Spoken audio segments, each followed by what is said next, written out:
Tomorrow is chasing new adventures and following them everywhere. Fly Emirates. Hello, tomorrow.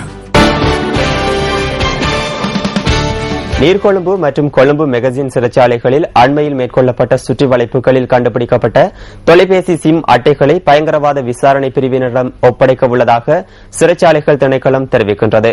குறித்த sim அட்டைகளை பயன்படுத்தி முன்னெடுக்கப்பட்ட பல்வேறு நடவடிக்கைகள் தொடர்பில் கண்டறிய இந்த நடவடிக்கை எடுக்கப்பட்டுள்ளதாக சிறைச்சாலைகள் ஊடக பேச்சாளர் சிறைச்சாலைகள் ஆணையாளர் காமினி குலதுங்க சுட்டிக்காட்டுகின்றார்.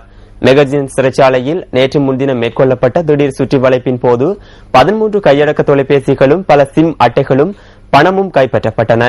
அத்துடன் கடந்த 20ஆம் திகதி நீர்கொழும்பு சிறைச்சாலையிலும் சோதனை நடவடிக்கைகள் மேற்கொள்ளப்பட்டிருந்தன.